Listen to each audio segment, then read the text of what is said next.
Midnight mythos में आपका स्वागत है, जहाँ कहानियाँ सिर्फ सुनी नहीं जाती, महसूस होती हैं।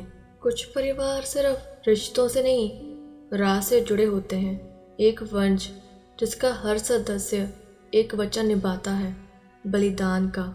और एक शाम जब वंश में एक वापस आया, पर क्या वापस आने वाला वही था या उसके साथ कुछ और भी आ गया था। 5 साल हो गए इस हवेली को देखे हुए। सब कुछ वैसे का वैसा है, पर हवा में कुछ अलग है। खुशबू वही है, पर उसमें जैसे कुछ सद गया हो। मैं जब छोटा था ये दरवाज़ा मुझे बहुत बड़ा लगता था। आज भी ये मुझे पर भारी लग रहा है। आ गया तू आरव, हवेली तुझे याद तो आई, लेकिन याद रख, यहाँ सब कुछ वैसे नहीं रहता जैसे दिखाई देता है। क्या मतलब दादी? आप थोड़ी थकी थकी लग रही हैं। आज रात रस्म है, जीवन श्रद्ध तेरे लिए तय की गई है। तू वंश का अगला वारिस है, तो तुझ पर भी दायित्व है। श्रद्ध? पर मैं तो जिंदा हूँ, और वही देखना है कि क्या तू वाकई आरव है। ये रुद्राक्ष की माला ले, सिर्फ रात भर पहने रहना। सुबह तक अगर सब कुछ ठीक रहा तो वंश तुझे स्वीकार करेगा। सुबह तक क्या होने वाला है? जब वंश बुलाता है, जवाब देना पड़ता है। रुद्राक्ष सिर्फ सुरक्षा नहीं देता, ये छाया और वंश के बीच का सच दिखाता है, ताऊ जी ने गंभीरता से होते हुए कहा था। दादी फिर से बोली, अगर तू असली है तो तुझे कुछ नहीं होगा, और अगर तू छाया है तो ये माला तेरी सजा बन जाएगी। क्या माँ तुझे यकीन है आरव वही है? मैं उसकी आंखों में देख सकती हूँ, लेकिन वो थोड़ा अलग लगा। रुद्राक्ष सब कुछ बता देगा। अगर वो असली है, वंश सुरक्षित रहेगा, और अगर नहीं तो रात खुद फैसला करेगी। ताऊ जी बोले, अगर रुद्राक्ष टूट गया तो समझ जाना छाया घुस चुकी है। मैं ताऊ जी और दादी की बातों को सुनकर हैरान रह गया। मैं सोच रहा था कि ये सब घर में क्या हो रहा है। मैं कमरे में आके सो गया, पर नींद कहाँ आई थी। मेरे दिमाग में अभी भी ताऊ जी और दादी की बातें चल ही रही थी कि खिड़की के बाहर कुछ था, जैसे कोई मुझे देख रहा हो, पर मेरे अंदर भी कुछ था, जैसे मैं खुद से कुछ छुपा रहा हूँ। रुद्राक्ष कभी झूठ नहीं बोलता, बस इंसान कभी सच देख नहीं पाता।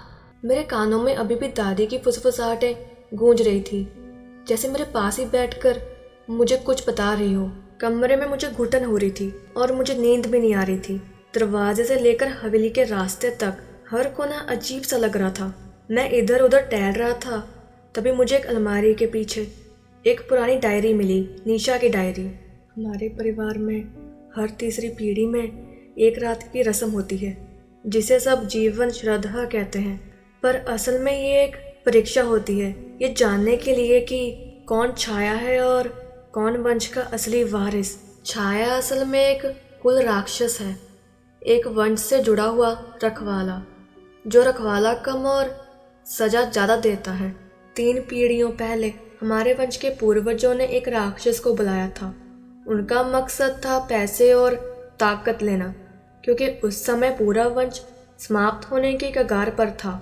हमारे पूर्वजों को एक तांत्रिक ने कहा था, एक शर्त पर तुम्हें राक्षस की कृपा मिल सकती है। तुम एक आत्मा बंधन करो, एक राक्षस को वंश में बांधो, हर तीसरी पीढ़ी में उसके लिए एक जीवन छोड़ो।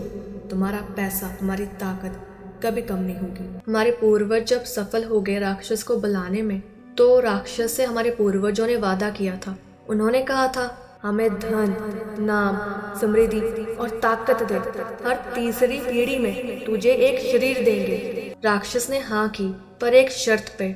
उसने कहा था, मैं तुम्हारे वंश में समा जाऊंगा, पर याद रखना, अगर मुझे शरीर नहीं मिला, मेरा दान तुम्हारा बोझ बनेगा। समय के साथ उन्होंने सब कुछ पा लिया, जमीन, सोना, नाम, डर भी और राज भी।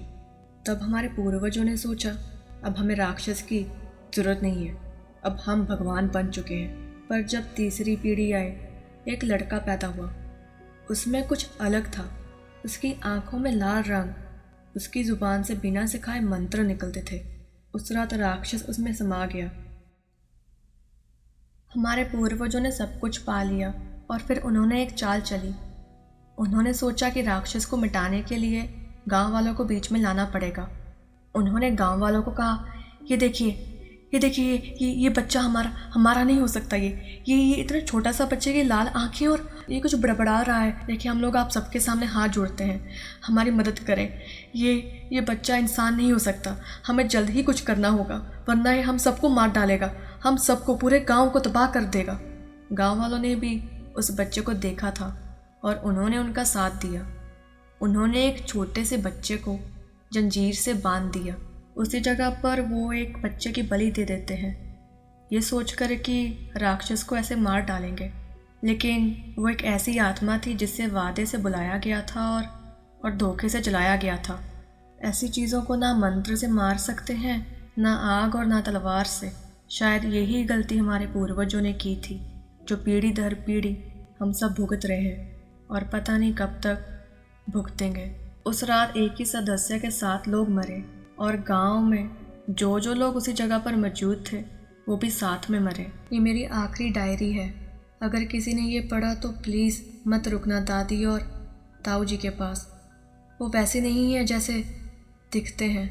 मैं जब ये सच समझी वो मुझे ले गए और फिर मुझे वो आवाज़ सुनाई दी।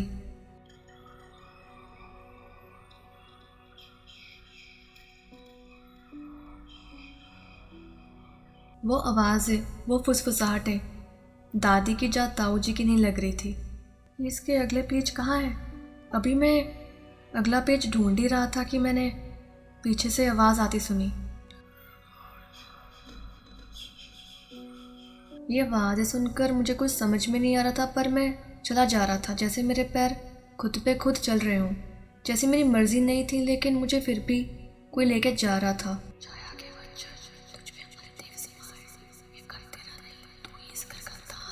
तभी ताऊ जी और दादी ने मुझे देखा और ताऊ जी ने कहा, निशा ज़्यादा जान गई थी, उसे शांति मिल गई।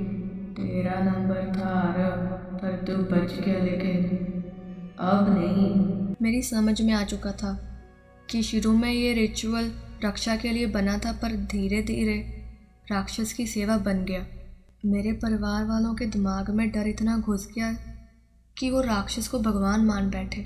पहली पीढ़ी ने सिर्फ एक दे दिया, दूसरी ने पूजा शुरू की, तीसरी ने मंत्र लिखे, चौथी उसके साथ रहती थी, जो कि अब हमारी पीढ़ी थी।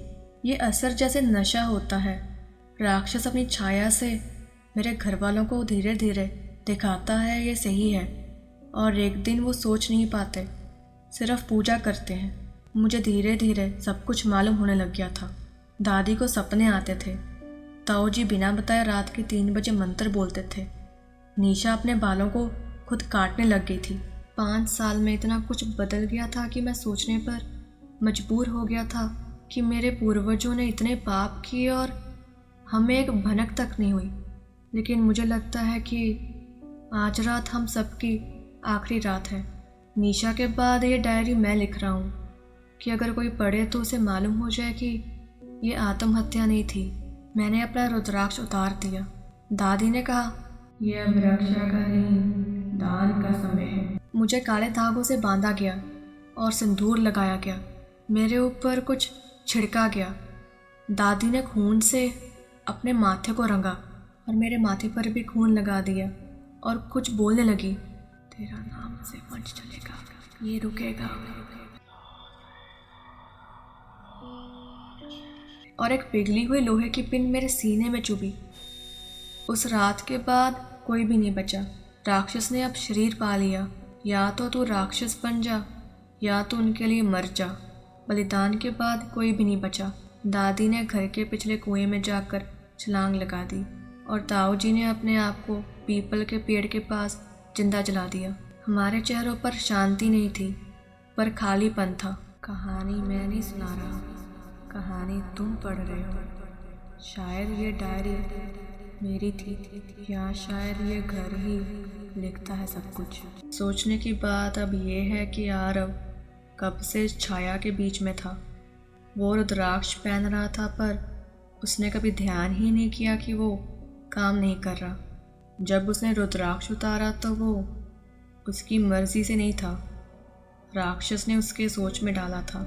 शैतान तब नहीं आता जब हम बुलाते हैं, वो तब आता है जब हम सोचने लगते हैं। सोचने की बात यह भी है कि दादी और ताऊ जी ने आत्महत्या आरव का इंतज़ार करने के बाद ही क्यों की। वो तो 5 साल पहले भी आत्महत्या कर सकते थे। और निशा, सबकी वहाँ लाशें मिली लेकिन निशा की लाश कहाँ गई? सोचिए, मैं आपको फिर मिलूँगी साइकोलॉजिकली हॉरर थ्रिलर कहानी के साथ। तब तक के लिए शैतान के बारे में ज़्यादा मत सोचिएगा। कभी कभी वो पास में रहकर बातें भी सुनता है और घर से नहीं जाता, इंसान चले जाते हैं।